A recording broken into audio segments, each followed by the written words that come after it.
पवित्र चितालागी अमावास्या उपलक्षे आज आम बनैबा ओडिशार बहुत पारंपरिक सुस्वादु एवं भगवानकर अति प्रिय चितौ पिठा। श्रावण मासरे ही पवित्र अमावास्या प्राय प्रत्येक ओडिया घरे यह पिठा प्रस्तुत करा जाए एवं महाप्रभु पाखरे भोग भाव अर्पण करा जाए। आज आम यही चितौ पिठा को क्षीर चितौ पिठा बनैबा।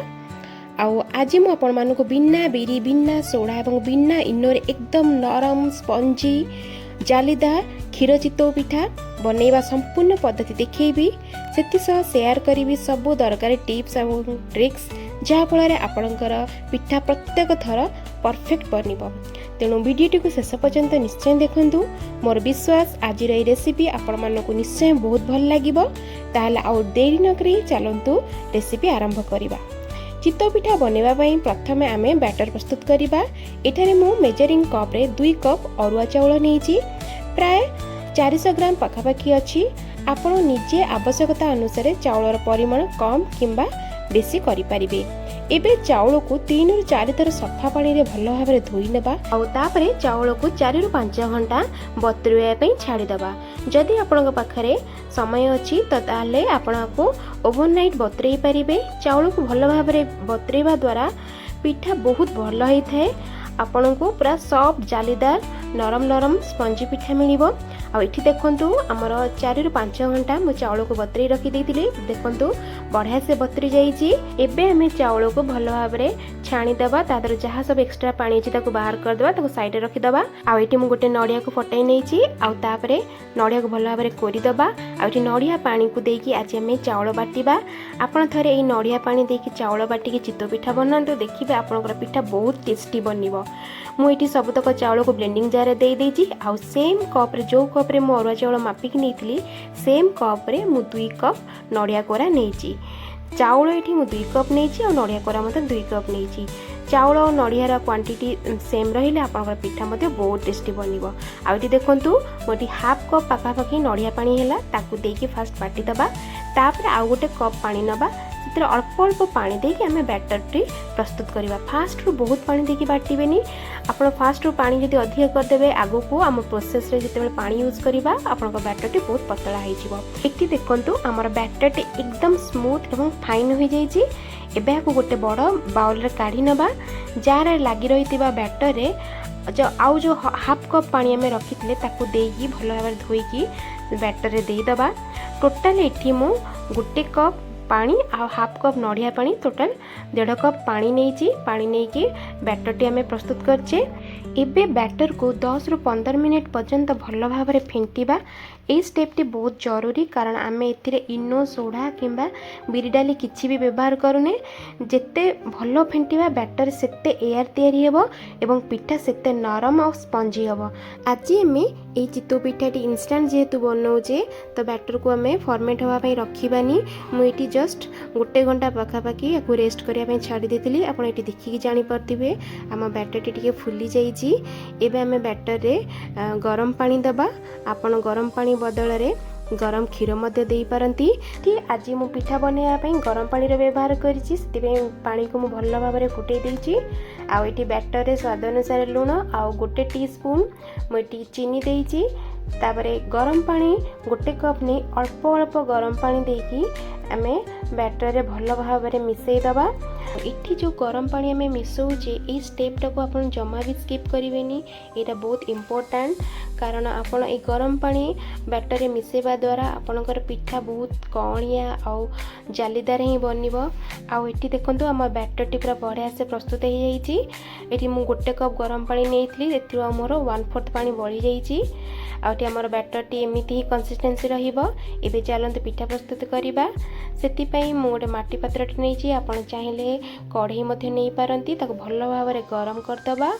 पूरा हाई फ्लेम रे रखिबा। आउ टिके तेल भलो भाबरे तादरे ग्रीस करनबा। आउ तापरे गोटे डंकी बैटर फास्ट दबा। जेतेबेले फास्ट बैटर पकेइबा सेतेबेले फ्लेम हाई रहिबो। आउ तापरे कवर कर दबा संग संगे। आउ ता ऊपर गोटे ओदा कपड़ा एमु जो परि भाबरे देइछि से परि भाबरे ओदा कपड़ा देकी कवर कर नेबे। आउ ता ऊपर टिके पानी देई देबे। आउ गोटे मिनिट पाखापाखी याको कुक होवा पे छाड़ी देबे। कुक होला बेले ताको टिके मीडियम फ्लेम रखी देबे। इटी देखंतु आपण देखिकी जानी पारथिबे आम पिठाटी केते जालीदार बनी केते परफेक्ट बनी। फास्ट तो आपण गोटे दीटा पिठा खराब हो पारे कारण आमर जो कढ़ई हो जो माटी पलम हो आम पिठा करुवा सेट ही नथिबो। फास्ट गोटे दीटा पिठा परे आपण मु जहाँ सब स्टेप कही फॉलो करिकी करेंगे आपन पिठा परफेक्ट बनिबो पूरा नरम कणिया जालीदार बनिबो। आउ एटी देखंतु हमर सबुतक पिठा को एहीपरि भाव में आपण करिनेबे। ये देखिए आप जानीपे आम पिठा गुड़िक केते बढ़िया बनी बिना इनो आ सोडा रे बनी। जदि आप चाहिए इनो ना सोडा टिके पकईकी भी आप पिठा बनई पारे पिठा बहुत बढ़िया बनब। यहीपरि भाव में आप सबुतक बैटर देकी पिठा करेंगे। ये चलतु आम नेक्स्ट प्रोसेस को जीवा। आज आम क्षीर चितौ पिठा जेहेतु बनाऊे से गोटे कढ़ई नहीं जावा। कढ़ई रे टिके चीनी पकेबा चीनी टे कैरामेल करवा। आपन चाहिए स्टेपटा को स्किप करि पारंती जेहेतु क्षीर रे टिके कलर भल आनिबा पई मु चीनी को कैरामेल करके दउची। एटी देखंतु चीनी जतबेले टिके मेल्ट हो जिवो कलर आसी जिवो तापर आमे क्षीर पके दबा। मु एटी 1 लिटर क्षीर नहीं आपड़ क्षीर देकी भल भाव में आपको बॉयल हाँपाई छाड़ीदवा। आ क्षीर टिके रिड्यूस हो गला तापर आम ये स्वाद अनुसार चीनी पकेबा। आपण पिठा केते मीठा पसंद करुँच से अनुसार चीनी पकेबे जेहेतु आम कैरामेल करला बेले टिके चीनी पकईचे एबे टिके चीनी पकेबा तो मिठार क्वांटिटी आपण इच्छा अनुसार कम बेसी करें। चीनी बदल में आपण गुड़र व्यवहार करें। आउ ये देखंतु आमर क्षीरटी बढ़िया से फुटी जाइए। आम यादे टिके नकर मिल्क मेड दबा। ये प्रोसेसटा को आप स्किप करि पारंती। टिके मिल्क मेड देले आपणकर जो क्षीरटा बहुत ही क्रीमी क्रीमी रहिबो पिठा आपणकर बहुत ही बढ़िया लागिबो। आउ ये देखंतु मिल्क मेड पकई भल भाव में आपको मिक्स कर नबा। एबे आम जो पिठा करी रखी ताको पकई नबा। पिठा सब पकई सारा क्षीर सहित ताको आउ टिके नाकुरु गरम कर नबा। ता द्वारा आपनकर क्षीर पांचा लागबनी कि पिठा आपनकर बढ़िया से पूरा रसमलाई भाया सॉफ्ट हो बनिबो।